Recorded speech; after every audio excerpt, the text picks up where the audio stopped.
उठना पड़ेगा, आप लोग को उठना पड़ेगा। चलो मैं क्लासेस स्टार्ट करता हूँ अपनी। 8 बजे सभी कोई उठ जाना। मैं आपको 7:45 या फिर 7:30 पे लिंक सेंड करूंगा, 1 घंटे पहले मैं नहीं सेंड कर पाऊंगा। मैं 7:30 या फिर 7:45 पे लिंक सेंड करूंगा, उस टाइम सबको आना है, ठीक है क्या? आज मैं कोशिश करूंगा शाम तक मैं आपके नोटिफिकेशन डाल दूं कि जो कल क्लासेस होंगी वो मॉर्निंग में होंगी, ठीक है क्या? ओके ओके, ठीक है बच्चों। एक बार मैं स्क्रीन शेयर करता हूँ।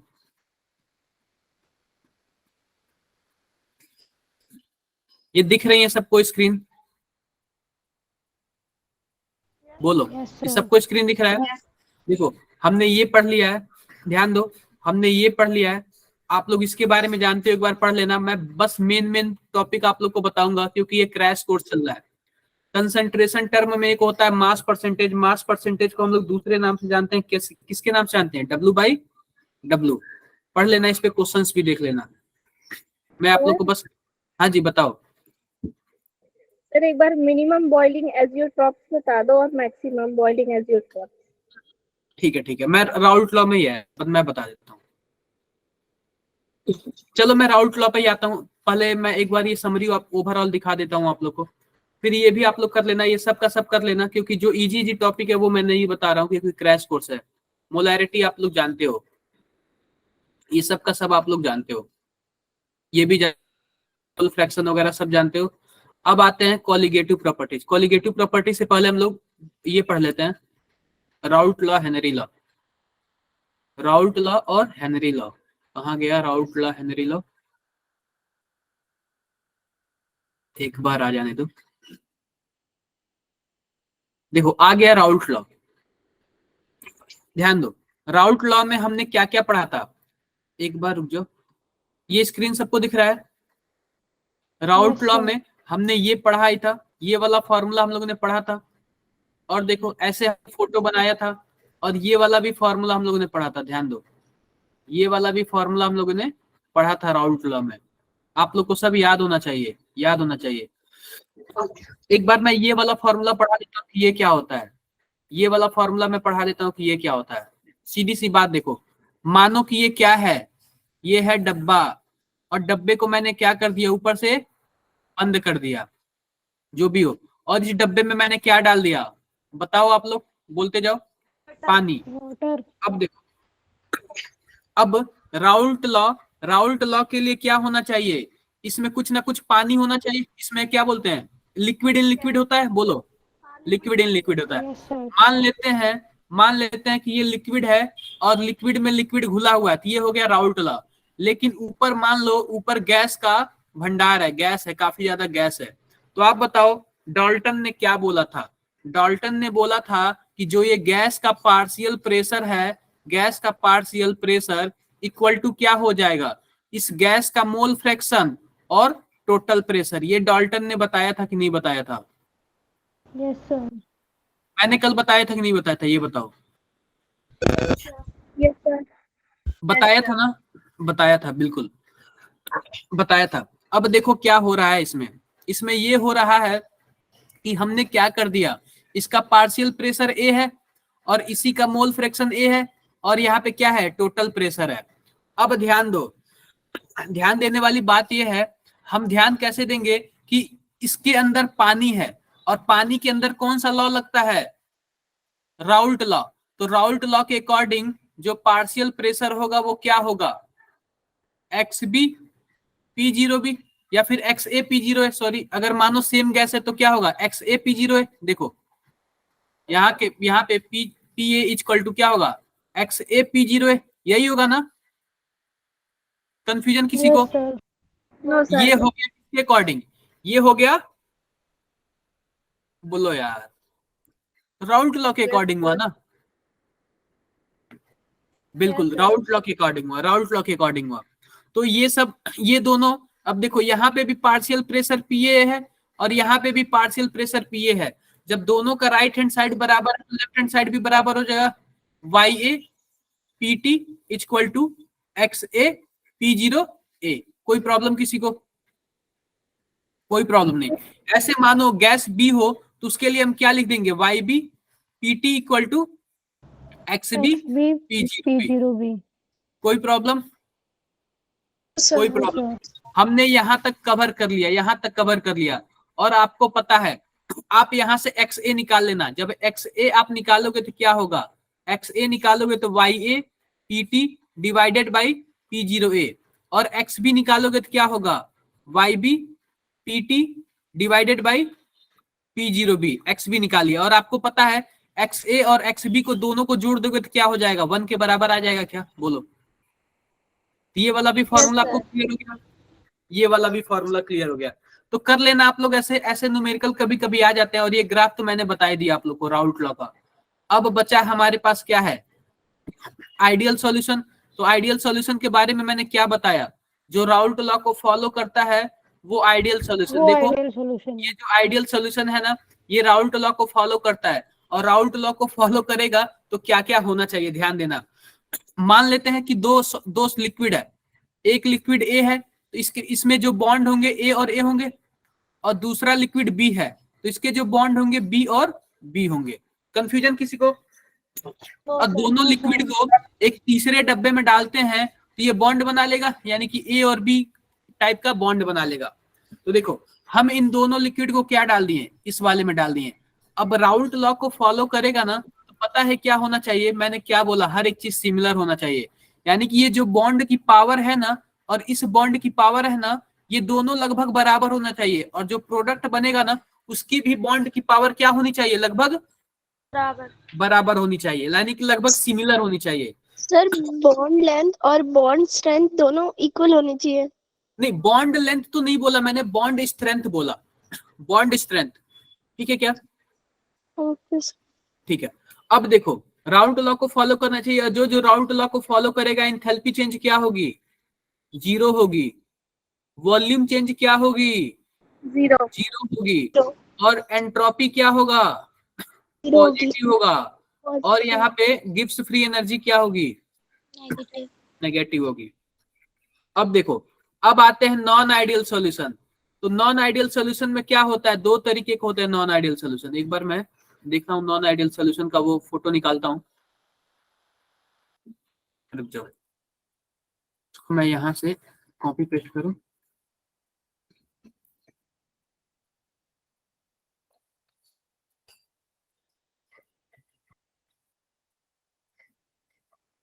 एक बार रुकना आप लोग,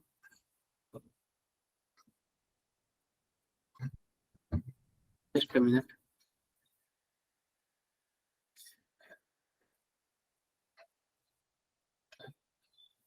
ये मैंने क्या निकाल दिया? राउल्ट लॉ का वो निकाल लिया, फोटो निकाला। अब ध्यान दो, ध्यान दो, यहाँ पे क्या है?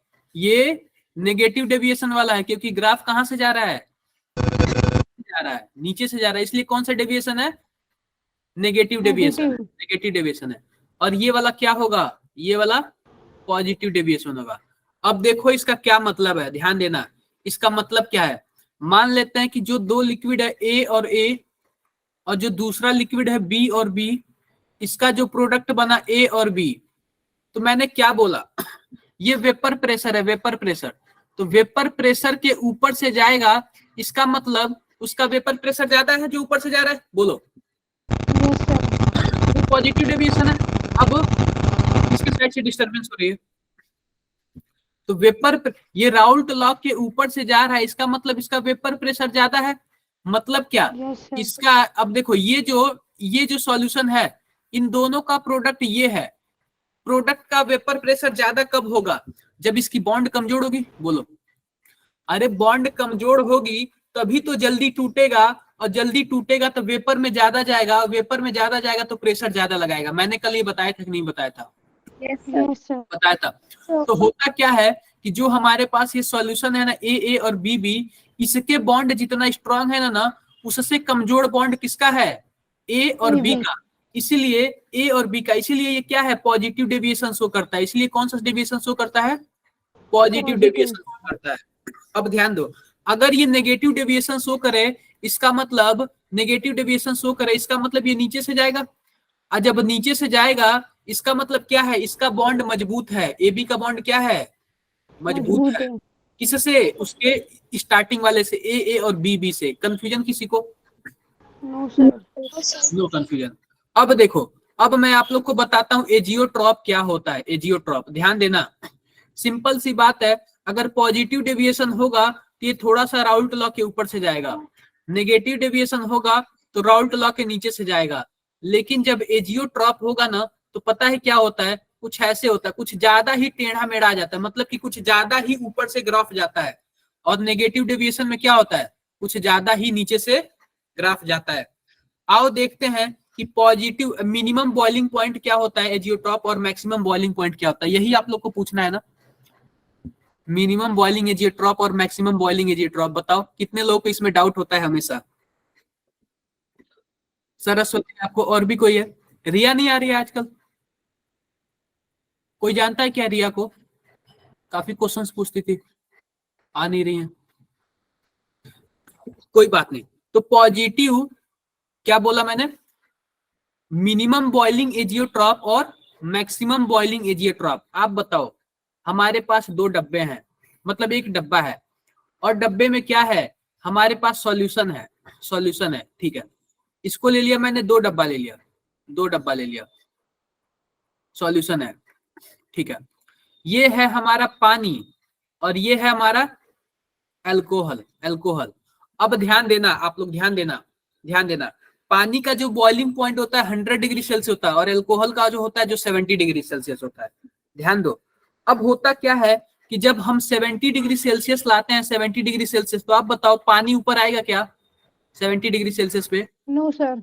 नहीं आएगा, लेकिन अल्कोहल तो ऊपर आ जाएगा ना, आ यस जाएगा। सर। जी सर। वेपर प्रेशर किसका ज्यादा होगा, पानी का या फिर अल्कोहल का? अल्कोहल का। अल्कोहल का।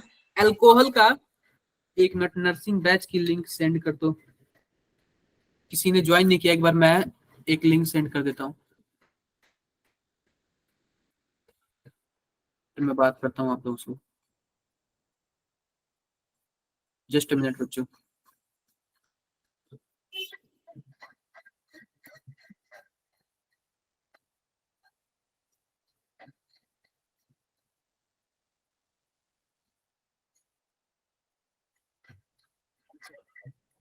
देखो, ठीक है, यानी कि अल्कोहल सबसे पहले ऊपर आएगा और पानी कम आएगा। आप जब अल्कोहल पहले ऊपर आ जाएगा, अल्कोहल पहले ऊपर आ जाएगा तो उसका ग्राफ ये वाला होगा, बोलो 70 डिग्री सेल्सियस पे, यस क्योंकि सर। अल्कोहल थोड़ा ऊंचा चला गया। तो आप बताओ, जब अल्कोहल 70 डिग्री सेल्सियस पे ही ऊपर चला गया और पानी नहीं गया, तो आप बताओ, जब जब 70 डिग्री सेल्सियस पे एकदम हाई वाला पीक बन गया, तो देखो आप लोग ध्यान दो, तो मिनिमम बॉइलिंग पॉइंट एजियोट्रॉप, यानी कि इसका बॉइलिंग पॉइंट 100 है और इसका बॉइलिंग पॉइंट 70 है, 70 डिग्री सेल्सियस पे ही ये पीक पे पहुंच गया, तो इसीलिए इसको क्या बोल दिया गया, मिनिमम बॉइलिंग एजियोट्रॉप। आप बताओ मिनिमम बॉइलिंग है कि नहीं 70 वाले पे यस और 100 सर। वाले पे, दो चीजें, तो मिनिमम बॉइलिंग एजियोट्रॉप समझ गए आप लोग। सर Yes, फिर sir. मैक्सिमम किसे कहते हैं? मैक्सिमम देखो, मैक्सिमम इसको कहते हैं जो ग्राफ नीचे से जाता है, नीचे से जाता है, इसको कहते हैं। अब ध्यान दो, मान लेते हैं कि ये राउल्ट लॉ है और ये ग्राफ नीचे से जा रहा है, नीचे से जा रहा है, इसका मतलब क्या है, इसका वेपर प्रेशर बन ही नहीं रहा है। अगर वेपर प्रेशर बनता तो ये बहुत ऊपर से जाता, बोलो। Yes yes sir. Sir. Sir ये जो लाइन हम ये डिनोट करते हैं जिसके ऊपर या नीचे से लेते हैं, ये मतलब ये लाइन किस बेसिस पे हम लेके चलते हैं? राउल्ट लॉ, राउल्ट लॉ, यही तो राउल्ट लॉ है ना, जो हमारा क्या है, PT equal to P0A XA, यही वाला फॉर्मूला ना राउल्ट लॉ। तो सर ये अलग अलग लिक्विड के लिए सेम रहेगा? नहीं, अगर वो आइडियल होगा तो ये वाला लाइन फॉलो करेगा, अगर आइडियल नहीं होगा तो ये वाला लाइन फॉलो करेगा। Okay sir, thank you sir. समझ गए? Yes sir. अब देखो, ये नीचे वाला ग्राफ किसके लिए है, उसके लिए कि जो वेपर नहीं बना पाता। आप बताओ 70 डिग्री सेल्सियस पे क्या पानी वेपर बना पाएगा? No sir. नहीं No, बना sir. पाएगा, लेकिन इसका बॉइलिंग पॉइंट क्या है, 100 है, इसीलिए हमने इसको क्या बोल दिया, maximum boiling azeotrope. Boiling point. Maximum boiling azeotrope, confusion क्या किसी को? No sir. No sir. ये बताओ कितने लोगों को नहीं समझ आया? मिनिमम और मैक्सिमम वाला गेम समझ आ गया क्या आप लोग को? बता दो यार। सर आ गया। आ गया। अब आओ आगे देखते हैं कुछ एग्जाम्पल्स है इसके। एग्जाम्पल्स बहुत जरूरी है, इसके एग्जाम्पल्स बहुत ज्यादा जरूरी हैं। डायरेक्ट पूछ देता है कौन आइडियल होगा कौन नॉन आइडियल होगा। तो ध्यान दो, हमने कल ये बता दिया था जो पॉजिटिव डेविएशन होगा उसमें सब के सब चीज क्या होंगे, पॉजिटिव होंगे। सब चीज क्या होंगे, पॉजिटिव होंगे। याद रखना, बस एक जो डेल्टा जी है ना वो दोनों में क्या होगा, नेगेटिव होगा, और डेल्टा एस जो है ना वो दोनों में क्या होगा, पॉजिटिव होगा। ये दोनों फिक्स है, ये दोनों फिक्स है। लेकिन जो डेल्टा वी है ना, वॉल्यूम और इंथैल्पी है ना, वो पॉजिटिव वाले में पॉजिटिव होगा, नेगेटिव वाले में नेगेटिव होगा। एग्जाम्पल देखो, अगर आप ये राउल्ट लॉ का एग्जाम्पल था, तो लिक्विड और लिक्विड वाला एग्जाम्पल है। तो देखो, पानी में अगर आप मेथनॉल मिलाओगे, ये किसका एग्जाम्पल होगा, पॉजिटिव डेविएशन का। अगर आप इथेनॉल में हेक्सेन मिलाओगे तो किसका एग्जाम्पल होगा, पॉजिटिव डेविएशन का। ऐसे ही इथेनॉल में साइक्लोहेक्सेन मिलाओगे तो किसका डेफिनेशन होगा, पॉजिटिव का। नेगेटिव वाले का देख लो, H2O में HNO3 मिलाओगे तो नेगेटिव का होगा, H2O में एसिटिक एसिड मिलाओगे तो नेगेटिव वाले का होगा। कर लोगे क्या आप लोग पढ़ के? सर ये जो डेल्टा सर, ये एस होता एग्जाम- है ये एंट्रोपी के लिए है ना? क्या डेल्टा एस? ये जो डेल्टा, हाँ यस जी, सर। डेल्टा एस एंट्रोपी होता है, डेल्टा एच क्या होता है, इंथैल्पी होता है। सर और हाँ ये जी, एंट्रोपी से कैसे रिलेट करता है, पॉजिटिव और नेगेटिव? देखो एंट्रोपी मतलब ये होता है ना कि जैसे कि रैंडमनेस ज्यादा बढ़ जाता है, रैंडमनेस ज्यादा बढ़ जाता है। अगर कोई चीज अपने आप हो रहा है ना तो उसमें रैंडमनेस हमेशा बढ़ता है। तो जो ये रिएक्शन हम लोग दो चीज मिलाते हैं ना, ये अपने आप रिएक्शन होता है, जबरदस्ती हम नहीं कराते हैं। तो इसलिए क्या है, रैंडमनेस, जो भी चीज अपने आप होगा उसमें रैंडमनेस बढ़ेगी, और जो भी चीज अपने आप होगा यानी स्पॉन्टेनियस होगा उसमें डेल्टा जी क्या होगा, नेगेटिव होगा। ये तो आप लोगों ने पढ़ा ही होगा। सर Yes, ये sir, एग्जांपल ठीक है। हमें लर्न करने हैं। हाँ जी, लर्न करना है। सर फाइंड सर- कैसे करते हैं कि हम इस वाले कंपाउंड में ये मिला देंगे तो फिर पॉजिटिव या फिर नेगेटिव डेविएशन आएगा? यही 5-6 एग्जाम्पल पूछे जाते हैं, तो आपको 5-6 एग्जाम्पल यही रट लेने हैं, ठीक है। सर इसमें एंट्रोपी पॉजिटिव है, उसका मतलब कि रैंडमनेस बढ़ रहा है, रैंडमनेस वो नहीं जानते समझ हो? में आ गया सर, वो समझ में आ गया, लेकिन पॉजिटिव क्यों है मुझे ये समझ। देखो पॉजिटिव इसलिए ना क्योंकि ज्यादा उछल कूद करता होगा। देखो अब मानो कि कोई एकदम बेकार लड़का है तो वो इधर उधर घूमता है, उल्टा सीधा क्या बोलते हैं, बसों में चढ़ता है, इधर उधर करता है, यानी उसकी रैंडमनेस ज्यादा बढ़ जाती है कि नहीं बढ़ जाती है? Yes sir. क्या पता इसके साथ भी हो, बोलो। अच्छा, इसकी ज्यादा बढ़ गई इसलिए इसे पॉजिटिव में रखा गया, हाँ जी बिल्कुल और अगर कम रहती तो नेगेटिव में रखते। बिल्कुल। ठीक है यानी सर। कि देखो एक होता है, देखो मैं बता रहा हूँ नेगेटिव पॉजिटिव का क्या मतलब यहाँ पे। एक होता है फिक्स वैल्यू होता है। मानो कि मैं 20 रुपया कमा रहा हूँ डेली, अगर मैं 20 रुपया से ज्यादा किसी दिन 25 रुपए कमा लिया तो मेरा पॉजिटिव हो गया, लेकिन मैं 20 रुपया से 15 रुपए कमा रहा हूं तो मेरा नेगेटिव हो गया। तो यानी एक फिक्स वैल्यू होती है, उसके ऊपर जो जाएगा पॉजिटिव होगा, उसके नीचे जो जाएगा वो नेगेटिव होगा। नहीं समझे? सर आगे समझ में। ठीक है, कोई बात नहीं, ठीक है आगे देखते हैं। ये तो आप लोग कर लेना। अब एजियोट्रॉप मिक्सचर में दो तरीके के एजियोट्रॉप मिक्सचर मैं आप लोग को बता दिया था। क्या बताया था मैंने, एक होता है मिनिमम बॉइलिंग, इसका भी एग्जांपल दिया है, water with benzene, chloroform with methanol. और एक होता है मैक्सिमम बॉइलिंग, इसमें क्या होता है HCl और H2O SO4। ये देखो, ये जो एजियोट्रॉप होता है ना वो एक क्या होता है, फिक्स परसेंटेज पे होता है। कोई जरूरी नहीं है कि मानो अगर हम 50% दोनों ले लें तब एजियोट्रॉप नहीं होगा। एजियोट्रॉप कब होगा, एक फिक्स परसेंटेज पे, यानी कि सबका एक फिक्स परसेंटेज लिखा होता है। कोई प्रॉब्लम क्या किसी को? No sir. ये तो हेनरी तो मैंने बता ही दिया था, हेनरी तो हेनरी में आगे नहीं बढ़ेंगे।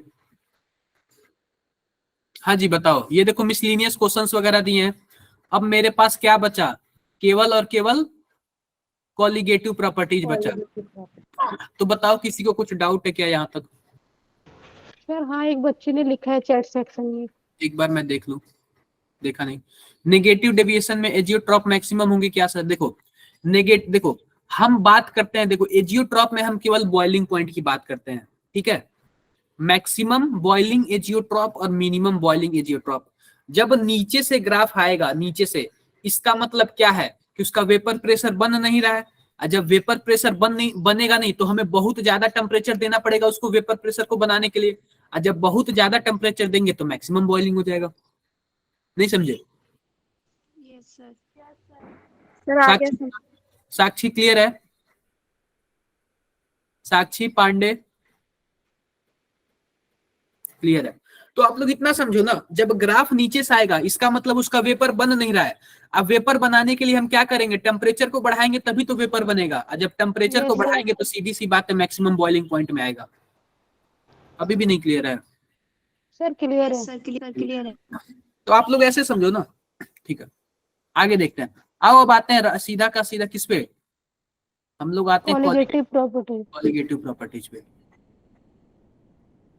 तो पहला जो हमारा कॉलिगेटिव प्रॉपर्टीज क्या है, 4 कॉलिगेटिव प्रॉपर्टीज पढ़ने हैं। तो हम कहां से स्टार्ट करते हैं, ऑस्मोटिक प्रेशर से स्टार्ट करते हैं। किससे स्टार्ट करते हैं? Osmotic osmotic pressure. प्रेशर। देखो सबसे पहले मैं कॉलिगेटिव प्रॉपर्टी के बारे में बताता हूँ कि कॉलिगेटिव प्रॉपर्टी क्या होता है। मान लेते हैं कि ये क्या है, पानी है, पानी है, और इस पानी में इस पानी का बॉइलिंग पॉइंट क्या होता है, 100 डिग्री सेल्सियस। अगर मैंने क्या किया, इसमें मैंने चीनी मिला दिया, चीनी के मैंने 5 मॉलिक्यूल मिला दिए, 5 मॉलिक्यूल। तो इसका जब हमने क्या देखा, बॉइलिंग पॉइंट देखा तो 105 आ गया। फिर से मैंने डब्बा लिया और डब्बे में उतना ही पानी डाला, उतना ही पानी, और फिर पानी के बाद मैंने इस बार ना चीनी के कितना मॉलिक्यूल डाल दिया, 8 मॉलिक्यूल डाल दिया, 10 जो भी मान लो, 10 चलो 10 आपके कहने का कर ले रहा हूँ, 10 ले लिया।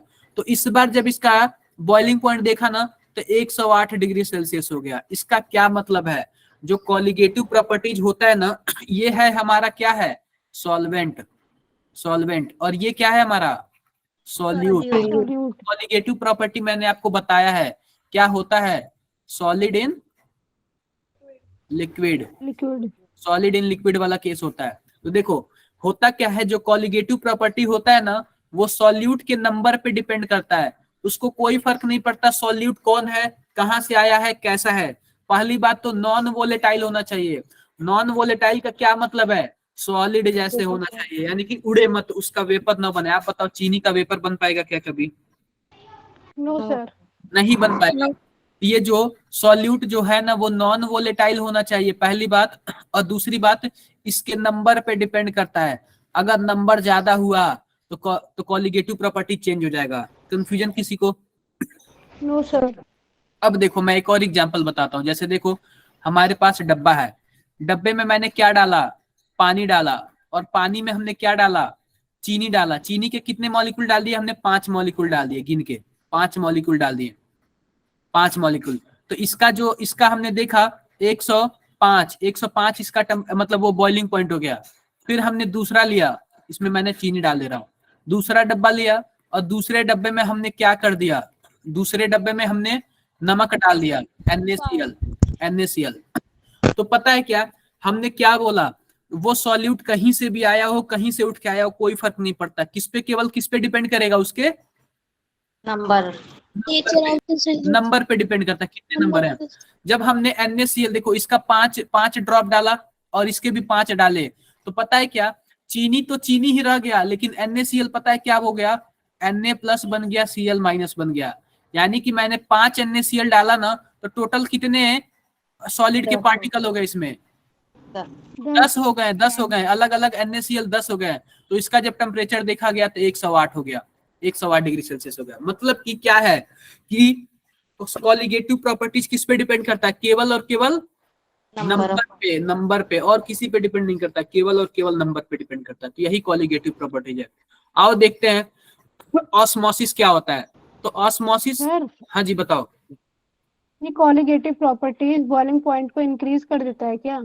हाँ जी बिल्कुल, ये 4 कॉलिगेटिव प्रॉपर्टी पढ़ेंगे, osmotic pressure, relative lowering in vapour pressure, elevation in boiling point and depression in freezing point. जो इलिवेशन इन बॉइलिंग पॉइंट है ना, उसका एग्जांपल मैं दिया हूँ। और मेरा बताने का मकसद मेरा यही है कि जो होता है वो नंबर ऑफ पार्टिकल पे डिपेंड करता है, ठीक है। Okay sir. मेरा बताने का मतलब यही है। अब जैसे जैसे मैं आगे बताऊंगा वैसे वैसे हमें क्या केवल पढ़ना है, केवल फॉर्मूले पढ़ने हैं। कोई प्रॉब्लम? No sir. कोई प्रॉब्लम? ठीक है, स्क्रीन दिख रहा है सबको? दिख रहा है। अब सबसे Yes, पहले देखो ऑस्मोसिस क्या होता है।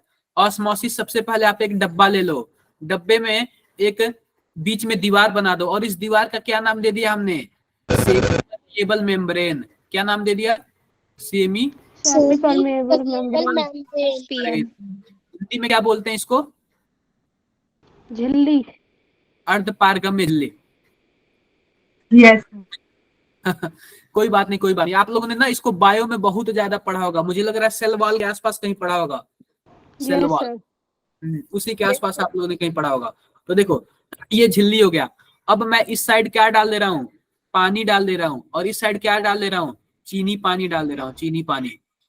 तो होता क्या है, ऑस्मोसिस क्या होता है, ये पानी है तो केवल हम इसको सॉल्वेंट बोलेंगे, सॉल्वेंट, और ये चीनी पानी है इसको हम लोग सॉल्यूशन बोलेंगे, क्योंकि इसमें सॉल्वेंट और सॉल्यूट दोनों है। देखो तो ऑस्मोसिस क्या होता है? ऑस्मोसिस वह प्रोसेस है जिसमें सॉल्वेंट के मॉलिक्यूल क्या होते हैं? सॉल्यूशन की तरफ मूव करते हैं। फ्लो करते हैं, सॉल्वेंट के मॉलिक्यूल किधर मूव करते हैं? सॉल्यूशन की Solution की तरफ। तरफ। सॉल्यूशन की देखो, तरह। बात करें कंसंट्रेशन का, तो कंसंट्रेशन जिसका ज्यादा होगा, कंसंट्रेशन जिसका ज्यादा होगा उधर ही मूव करेगा। तो कंसंट्रेशन अगर हम देखें तो चीनी पानी का ज्यादा है तो इधर ही क्या होगा? मूव करेगा। कोई प्रॉब्लम किसी को? No, sir. कोई प्रॉब्लम नहीं। लोअर कंसंट्रेशन होता है उधर मूव करते हैं ना। क्या? ना कंसंट्रेशन तो जैसे water के साथ, सॉल्यूशन, क्योंकि वो प्योर फॉर्म में है। देखो मैं बताता हूँ अभी आप लोग को, ठीक है, डिटेल में बता देता हूँ। मैं सोच रहा था ऊपर ऊपर जल्दी से निकाल लूं, क्रैश कोर्स चल रहा है। तो देखो ये है पानी और ये है चीनी पानी, चीनी पानी। अब देखो ऑस्मोसिस के केस में क्या होता है? सॉल्वेंट मूव करता है। कौन मूव करता है? सॉल्वेंट मूव करता है, Solvent. इतना याद रखना। अब देखो मान लेते हैं कि सॉल्यूट का पार्टिकल है, कभी भी होगा तो सॉल्यूट के पार्टिकल बड़े बड़े होंगे और सॉल्वेंट के पार्टिकल छोटे छोटे होंगे। इतना तो मानते हो ना आप लोग? मानते हो? Yes, sir. तो ये झिल्ली इतनी पतली बनाई गई है कि जो यहाँ पे सॉल्यूट के पार्टिकल है वो जा ही नहीं पाएंगे। तो जाएगा कौन? Solvent के। सॉल्वेंट के पार्टिकल, सॉल्वेंट के पार्टिकल जाएंगे। अब याद रखो, तो सॉल्वेंट के पार्टिकल कहां से कहां जाएंगे? हाई कंसंट्रेशन से लो Lower. कंसंट्रेशन की तरफ, लो कंसंट्रेशन की तरफ। आप बताओ अगर ये पानी है यानी कि सॉल्वेंट है, तो क्या मैं बोल सकता हूँ क्या ये 100% सॉल्वेंट है, इसमें कोई कुछ मिलावटी नहीं है? Yes, sir. Yes sir. क्या मैं इसको बोल सकता हूँ क्या कि ये 80% सॉल्वेंट इसमें मिला है और 20% क्या मिला है? सॉल्यूट मिला है? बोलो। Yes, sir. बोल सकता हूँ। तो अब बताओ सॉल्वेंट का कंसंट्रेशन किसमें ज्यादा हुआ, ए वाले में या फिर बी वाले में? A वाले में। ए वाले में। मूव कहां से कहां तक करेगा? ए से बी। ए से बी तक। अभी भी कंफ्यूजन है? No, sir. समझ आ गया हायर कंसंट्रेशन मैंने कैसे प्रूव किया इसको? जी सर। ठीक है, आओ आगे बढ़ते हैं, आगे बढ़ते हैं। ये आप लोग को पहले पता था क्या या फिर नहीं पता था?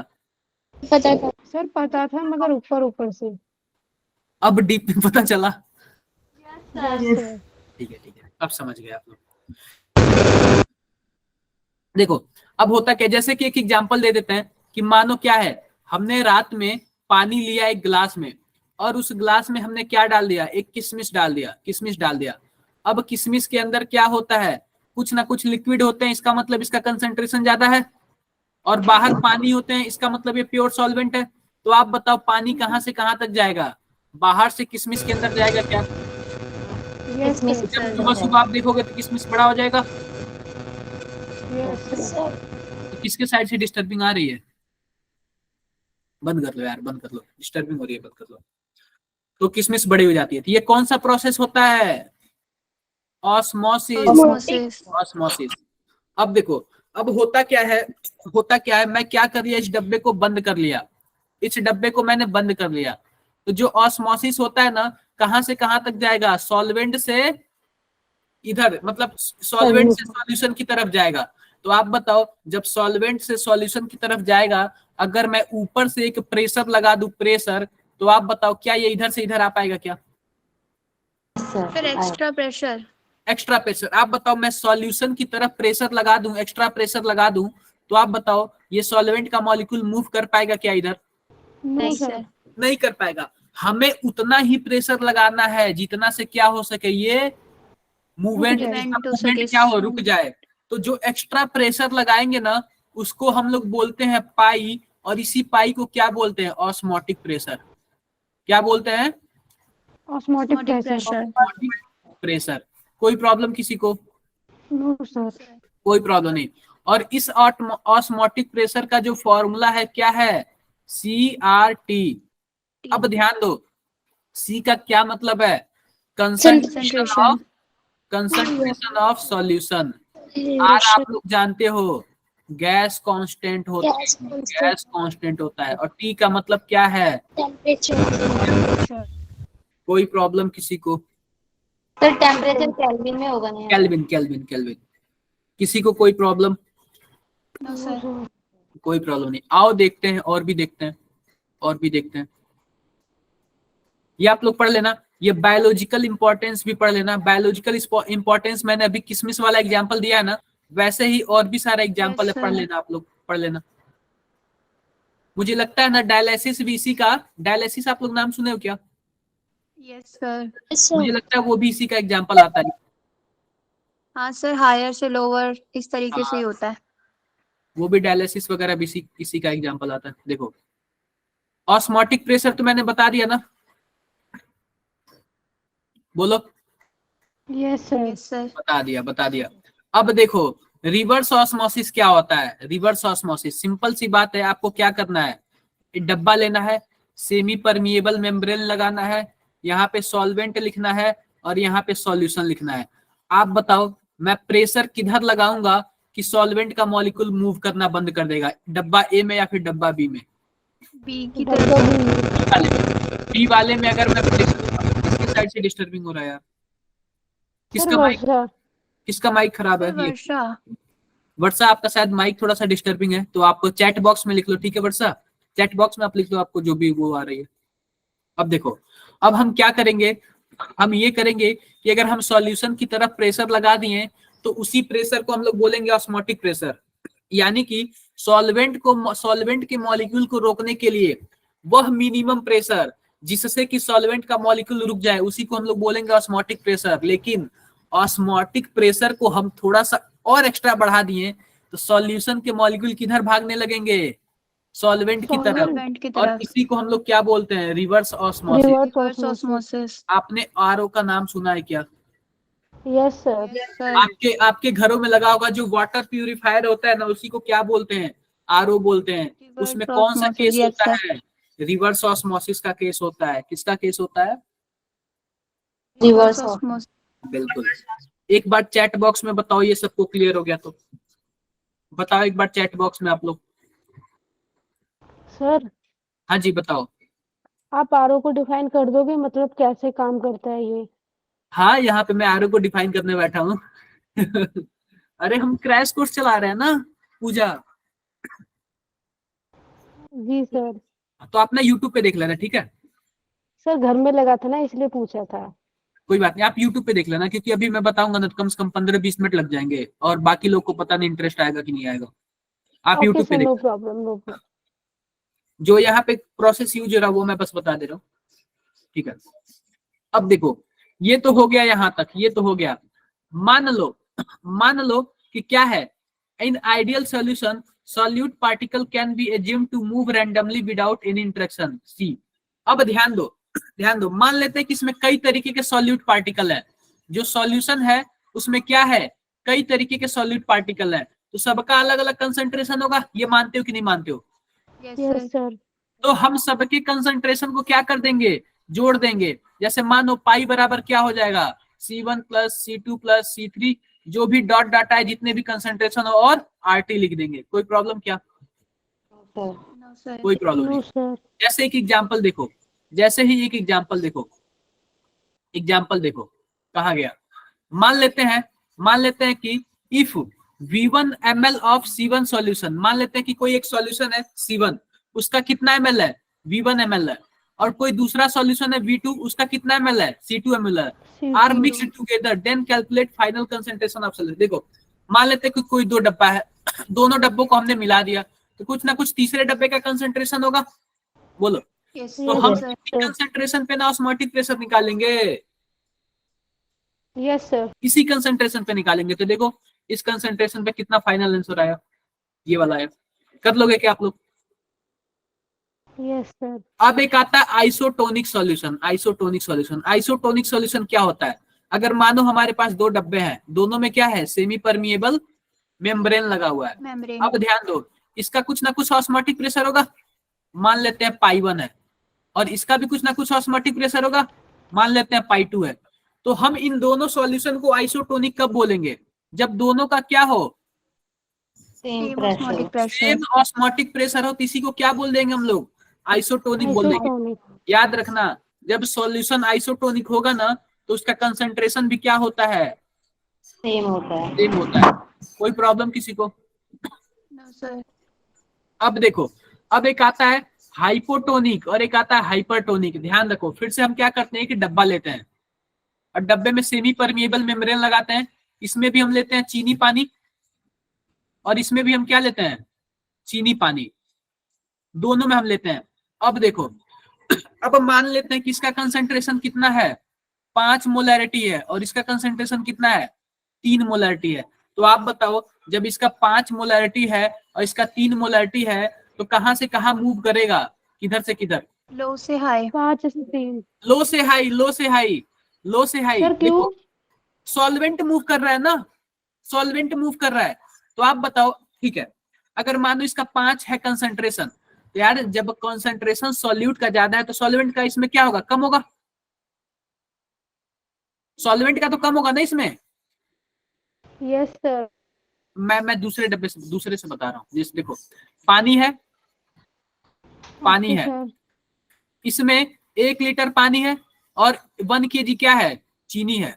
इसमें 1 लीटर पानी है लेकिन 500 ग्राम चीनी है।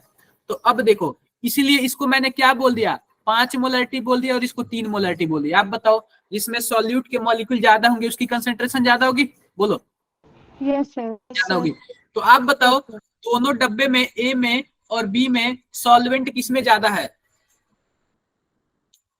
सर बी में। तो सॉल्वेंट ए में। तो सॉल्वेंट का कंसंट्रेशन जिसमें ज्यादा होगा उधर ही तो मूव करेगा ना, उधर से ही तो मूव करेगा ना। Yes sir. सर यानी कि जिसका जिसका लो कंसंट्रेशन से हाई कंसंट्रेशन की तरफ मूव करेगा, ये हमेशा थोड़ा सा रट लेना। तो किधर से किधर मूव करेगा, 3 से 5 की तरफ। 5। मान लेते हैं कि एक का कंसंट्रेशन C1 है, दूसरे का कंसंट्रेशन C2 है। मान लेते हैं कि C1 का कंसंट्रेशन क्या है, बड़ा है।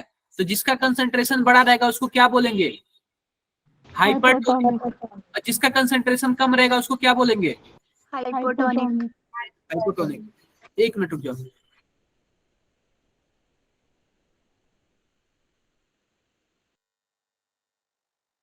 बच्चों 2 मिनट रुक जाओ, 2 मिनट 2 मिनट।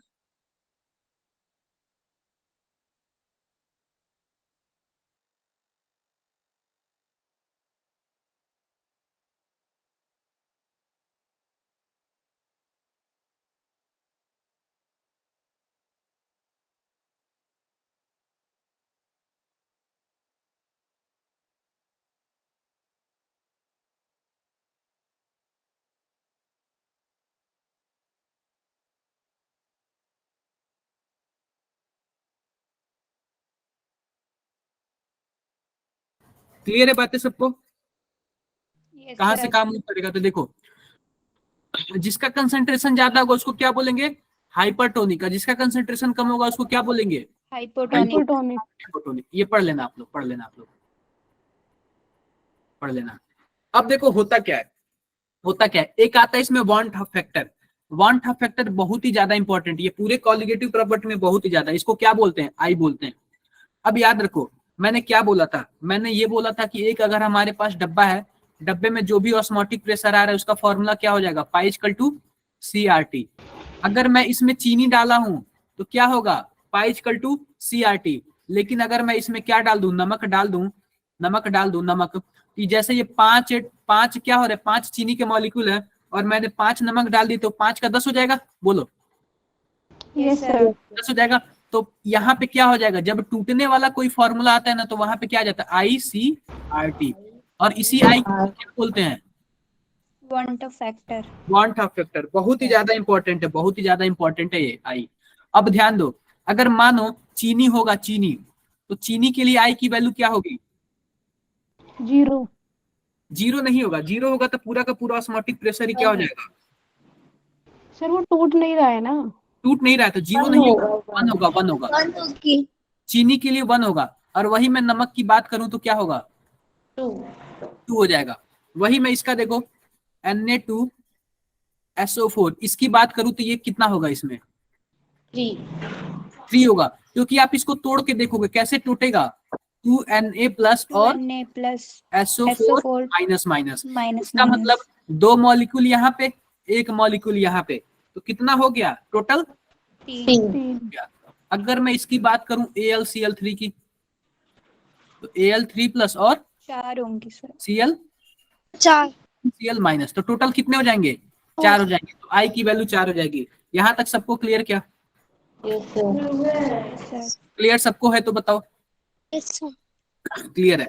अब आता है कि ये तो हो गया, डायरेक्टली आपको दिख गया 3 4, लेकिन अगर मैं आपको ऐसे बोलूं जो NaCl है, NaCl, इसको मैं बोलूं कि ये केवल 30% ही टूटा है। अगर मानो 100% टूटेगा तो कैसे होगा? Na प्लस और Cl माइनस। लेकिन मैं बोलूं केवल 30% ही टूटा है, तो आप कैसे करोगे? फॉर्मूला होता है I= क्या होता है? 1 + n-1 अल्फा, ये वाला होता है, ध्यान दो। अब देखो इसका मतलब क्या है, आप लोग 1 लिखना प्लस, आप बताओ n की वैल्यू क्या होगी? n की वैल्यू यहाँ पे 2 पार्ट में टूटेगा तो n की वैल्यू क्या हो जाएगी? 2 हो जाएगी, तो 2 लिख दिया मैंने, 2 - 1। अब देखो ये परसेंटेज जो डिसोसिएशन होता है उसी को क्या बोलते हैं हम लोग? अल्फा बोलते हैं। तो अल्फा की डिग्री वैल्यू ऑफ कितनी है? डिसोसिएशन। Degree of 30%। तो आप क्या करोगे? 30 / 100। 30% टूटने का क्या मतलब है? 30 / 100। 100। ठीक है। अगर ये 100% टूटता तो आई की वैल्यू कितनी होती? 1। 2 होती, 2। अरे दिख नहीं रहा है क्या? ये 2 होती। हाँ सर 2 होती। लेकिन अगर 30% टूटा है तो इसका क्या मतलब है? आई की वैल्यू किसके किसके बीच में होनी चाहिए? 1 और 2 के बीच में। 1 और 2 के बीच में होनी चाहिए। जैसी बात है, आओ देखते हैं कितना आता है। 1 + 1 और यहाँ पे क्या जाएगा? 0.3 हो जाएगा, यानी कि 1.3 हो जाएगा। कंफ्यूजन क्या किसी को? समझ गए ये कैसे निकालेंगे? Yes sir. एसोसिएशन वाले में भी होता है ना ये? मैं बता देता हूँ, मैं एसोसिएशन का भी बता देता हूँ। देखो अगर मान लो हमारे पास AlCl3 है, कोई बोल दे कि 70% टूटा है। कितना परसेंट टूटा है? 70% टूटा है। डिग्री ऑफ डिसोसिएशन तो 70% है, तो आप आई कैसे निकालोगे? 1 + n-1 अल्फा। 1 + n की वैल्यू इस बार क्या होगी? 4। 4 -1 70/100। कैसे करोगे आप लोग? 1 + 3 × 7/10, यानी कि 1 + 2.1 यानी कि 3.1 आ गया आई की वैल्यू। आई की वैल्यू कितनी आ गई? 3.1। कोई प्रॉब्लम किसी को? No sir. No sir. Clear है बातें? ये तो रहा डिसोसिएशन का। लेकिन वही अगर एसोसिएशन की बात करें, जैसे मानो डिसोसिएशन क्या होता है? AlCl3, यानी कि ये जो एक मॉलिक्यूल हमने डाला और टूट के कितना हो गया? 4 हो गया। 4 हो गया। ये रहा डिसोसिएशन की बात, डिसोसिएशन की। लेकिन वही अगर मैंने 4 मॉलिक्यूल डालता और जुड़ के क्या हो जाता? एक मॉलिक्यूल हो जाता, यानी एसोसिएशन हो जाता, तो उस केस में हम लोग क्या बोलते? एसोसिएशन बोलते। और उस टाइम आई का फॉर्मूला क्या होता है? 1 + 1/n-1 अल्फा होता है। कोई प्रॉब्लम किसी को? No sir. प्लस यहाँ पे क्या है? यहाँ पे n-1 अल्फा है। जैसे कि मानो 5 मॉलिक्यूल है, जैसे कि मानो AlCl3 है, 5 मॉलिक्यूल है। चलो ठीक है, आगे आओ क्वेश्चंस देखते हैं। क्वांटा फैक्टर ये देख लेना आप लोग, ये पढ़ लेना आप लोग। देखो मैं और भी जूम करके बताता हूँ। ये डायरेक्टली सीधा हम फॉर्मूले पाते हैं। ये देखो फॉर्मूला क्या है हमारा? ये किसका फॉर्मूला है? एसोसिएशन या फिर डिसोसिएशन का? Sir dissociation. ये एसोसिएशन है। Yes sir. हाँ सर एसोसिएशन। और डिसोसिएशन का कहाँ पे है? नीचे वाला। ये क्या है? डिसोसिएशन है। अब देखो, जैसे कि हमारे पास क्या है, हमारे पास ये एसिटिक एसिड है, वो डाइमराइज हो जा रहा है किसमें, बेंजीन में। डाइमराइज का क्या मतलब है, दो एसिटिक एसिड क्या हो जा रहा है, एक बेंजीन बना ले रहा है, यानी कि दो मॉलिक्यूल क्या बना ले रहे हैं, एक मॉलिक्यूल बना रहे हैं। तो आओ देखते हैं इसके लिए आई की वैल्यू क्या होगी। तो आई बराबर क्या हो जाएगा, 1 प्लस 1/n-1 अल्फा, अल्फा हो जाएगा। और अल्फा यहाँ पे क्या मानो, 100% डाइमराइज, यानी अल्फा की वैल्यू क्या हो जाएगी, 100% हो जाएगी, यानी कि 1 प्लस, आप बताओ दो मॉलिक्यूल मिलके एक बना रहे हैं तो n की वैल्यू क्या होगी, 2 होगी। और अल्फा 100% है तो आप 100 डिवाइडेड बाई 100 कर देना, ये तो कैंसिल हो गया, यानी कि 1 यहाँ पे क्या हो जाएगा, 1 प्लस -1/2, यहाँ पे क्या हो जाएगा, 1/2 हो जाएगा। आई की वैल्यू क्या हो जाएगी, 1/2। कंफ्यूजन क्या किसी को, नो सर। कोई कंफ्यूजन कर लेना यार आप लोग, कोई बड़ी बात नहीं है, कोई बड़ी बात नहीं है। देखो क्या लिखा हुआ है, calculate the pi of a solution, यानी कि हमसे क्या पूछ रहा है, ऑस्मोटिक प्रेशर पूछ रहा है, having 0.1 mole of NaCl, 0.2 mole of Na2SO4 और 0.5 मोल ऑफ Ha। अब वो भी वीक एसिड है, 20% ही डिसोसिएशन हो रहा है। अब ध्यान दो, ध्यान देने वाली बात की है, इसको हम निकालेंगे कैसे। 3 सॉल्यूशन है, तीनों सॉल्यूशन को मिला के हमसे क्या पूछ रहा है, ऑस्मोटिक प्रेशर पूछ रहा है। तो हम पाई क्या लिखेंगे, पाई बराबर हम कुछ ऐसे लिखेंगे, IC1 plus IC2 plus IC3, और उसमें हम लोग क्या लिख लेंगे, RT, ऐसे ही लिखेंगे ना, फॉर्मूला यही होगा। अब देखो, अब ध्यान दो, पहली बात है, पहली बात क्या है, ये दोनों हमारा क्या है, स्ट्रॉन्ग इलेक्ट्रोलाइट है। स्ट्रॉन्ग इलेक्ट्रोलाइट का क्या मतलब है, 100% डिसोसिएशन होगा, 100% डिसोसिएशन होगा। तो आप बताओ पहले वाले के लिए NaCl के लिए आई की वैल्यू क्या होगी, 2 होगी, 2 इंटू 0.1, यानी सी की वैल्यू क्या है, 0.1 है। अब देखो फिर प्लस करेंगे, अब फिर क्या करेंगे, 0.2। आप बताओ Na2SO4 के लिए आई की वैल्यू क्या होगी, 3 होगी ना। अरे आप लोग माफ कर रहे हो, 2Na प्लस और SO4 माइनस माइनस, तो टोटल 3 है ना। Yes sir. तो यहाँ पे क्या लिख दो, 3 लिख दोगे। अब देखो चौथे वाले के लिए हम आई की वैल्यू क्या निकालेंगे, तीसरे वाले के लिए आई की वैल्यू हम अलग से निकालेंगे। कैसे निकालेंगे, ध्यान दो। तो आई बराबर क्या होता है, आई बराबर 1 प्लस n-1 अल्फा। अब देखो 1 प्लस, आप बताओ हमारे पास क्या है, Ha है, कोई एक एसिड है, टूटेगा तो क्या होगा, H प्लस और A माइनस, दो पार्ट में टूट रहा है ना। तो n की वैल्यू क्या हो जाएगी, 2 हो जाएगी, -1। और कितना परसेंट टूटा, 20%। 20/100। देखो कितना आ रहा है आंसर, 1 प्लस 2/10, यानी कि 0.2 है, यानी 1.2 आ जाएगा। 1.2 आएगा क्या, यस सर। बोलो। तो यहाँ पे क्या लिखेंगे, 1.2 इंटू C3 की वैल्यू कितनी दी हुई है, 0.5 दी हुई है, 0.5। और उसके बाद हम लोग क्या लिखेंगे, RT, R की वैल्यू कितनी दी हुई है, 0.082 होता है, 83 लिख देते हैं। और इंटू टाइम की वैल्यू कितना दिया, टेम्परेचर कितना दिया, 300 केल्विन दिया हुआ है। आप लोग देखो, आप लोग कैलकुलेट, हाँ जी बताओ। सर ये तो कह रहा है 100% डिसोसिएशन, आपने एसोसिएशन का फॉर्मूला क्यों लगाया? एसोसिएशन का लगाता तो यार 1/n हो जाता ना, एसोसिएशन में 1/n होता है ना, बोलो। अरे भाई नहीं समझे आप लोग, यस सर, समझ गए। ये सॉरी, ये एक मिनट, मैंने उल्टा लिख दिया यहाँ पे थोड़ा सा, सर इसलिए यस सर, उस टाइम मैंने बोला था। आपने बताया भी नहीं। बताया बोला था वो ये डिसोसिएशन। डिसोसिएशन का है, ये एसोसिएशन का, ठीक है क्या। एसोसिएशन मतलब जुड़ना, डिसोसिएशन मतलब टूटना। जब टूटेगा तो आई की वैल्यू कम होगी या फिर ज्यादा होगी, ज्यादा होगी। और जब जुड़ेगा ज्यादा तो होगी आई की सर, वैल्यू हमेशा क्या होगी, कम। कम होगी, ये याद रखना, ठीक है।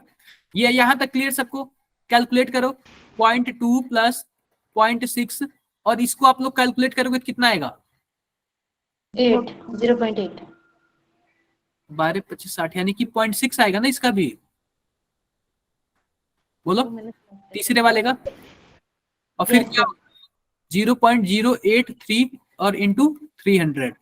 अब इन तीनों को प्लस करोगे तो कितना आएगा 1.4 इंटू 0.083 इंटू 300। कैलकुलेट करके बताओ कितना आ रहा है। Okay sir.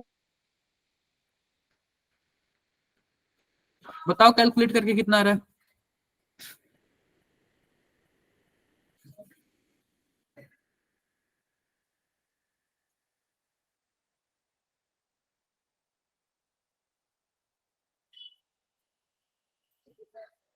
इतना ही आएगा, ठीक है, इतना आएगा। क्लियर है सबको बातें मेरी? ये बताओ सबको मेरी बातें क्लियर हैं यस सर। या फिर किसी को डाउट है तो बताओ। No sir. कोई डाउट नहीं है। एक दूसरा क्वेश्चन देख लेते हैं। दूसरा क्वेश्चन क्या है हमारे पास, बोल रहा है कि यह एक सॉल्यूशन है 0.4 ml 0.4 m Na2SO4 solution at 300 kelvin found to be isotonic with 0.5 m 100% dissociation solution. हमें करना क्या है, calculate degree of dissociation of sodium sulphate. हमें इसका क्या निकालना है, अल्फा। डिग्री ऑफ अल्फा निकालना है, अल्फा निकालना है। और दूसरे वाले का अल्फा कितना दिया हुआ है, बोलो यार, 100% दिया हुआ है ना। Yes sir 100%। हमें पहले वाले का अल्फा निकालना है, ध्यान दो। तो हम क्या करेंगे, आप बताओ। आइसोटोनिक है, आइसोटोनिक का क्या मतलब है, pi 1 equal to pi 2। Concentration same. Yes sir. Confusion किसी को? No no confusion. सर। अब देखो, आई आई से ही तो ये अल्फा निकालेंगे ना, आई से ही अल्फा निकालेंगे तो क्या हो जाए 1 yes plus sir. n-1 n-1 alpha. Alpha. और फिर उसके बाद सी आर टी। आप देखो, आर से आर कैंसिल कर देना और टी से टी कैंसिल कर देना, ये दोनों क्लियर है। अब अल्फा हो गया इक्वल टू, उसके बाद हम लोग क्या लिखेंगे दूसरे वाले में, दूसरे वाले में सी की वैल्यू क्या दी हुई है। सबसे पहले मैं क्या करता हूँ, इसको कॉपी कर लेता हूँ, दूसरे साइड लेके जाता हूँ।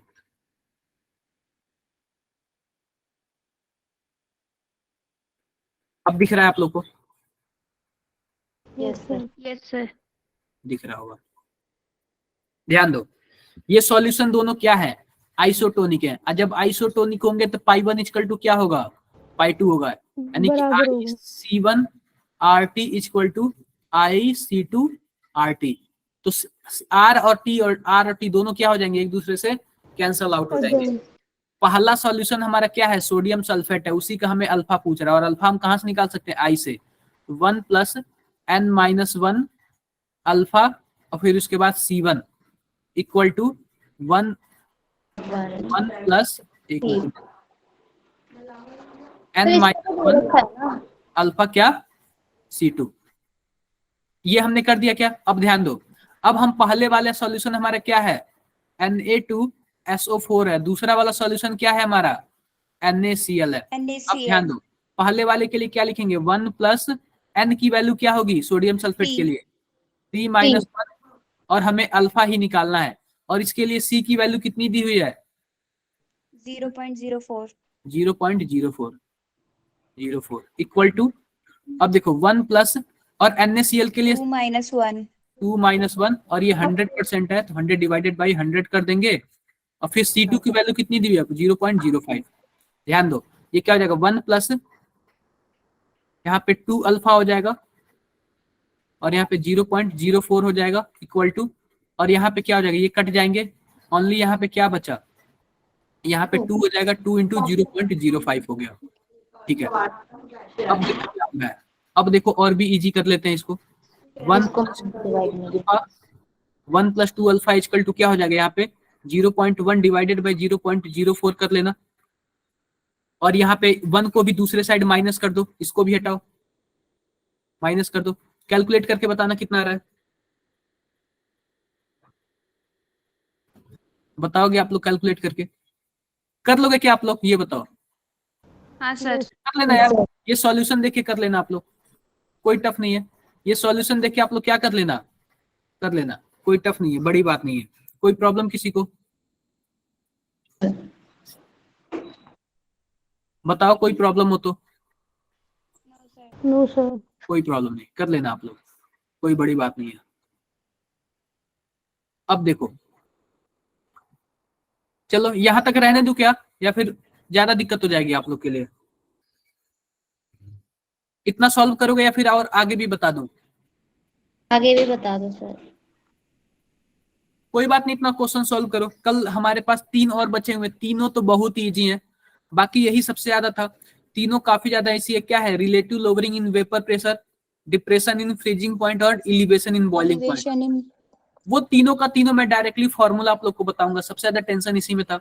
उसमें मैं क्या करूंगा, डायरेक्टली आप लोग को फॉर्मूला बताऊंगा और फॉर्मूला से डायरेक्टली क्वेश्चन आता है और कुछ नहीं होता उसमें।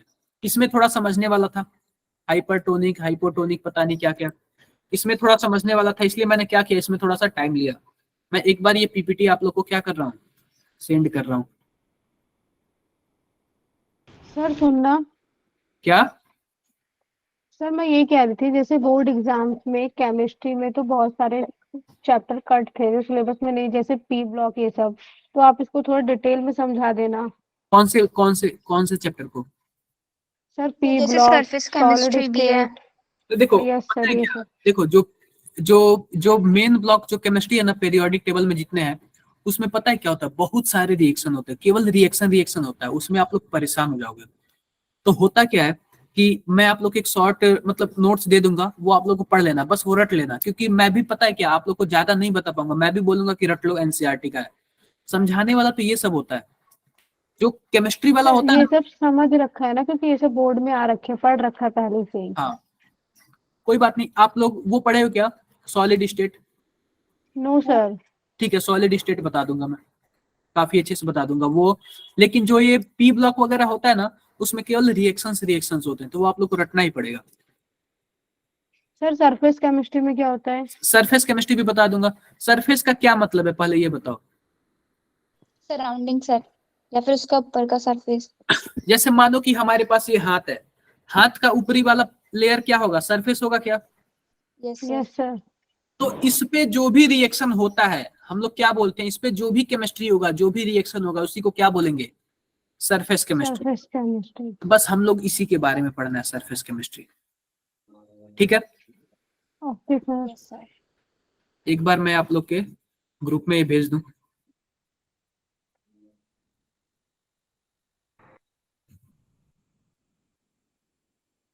आज आप लोग का फिजिक्स का क्लास नहीं होगा, कैसा लग रहा है आप लोग को?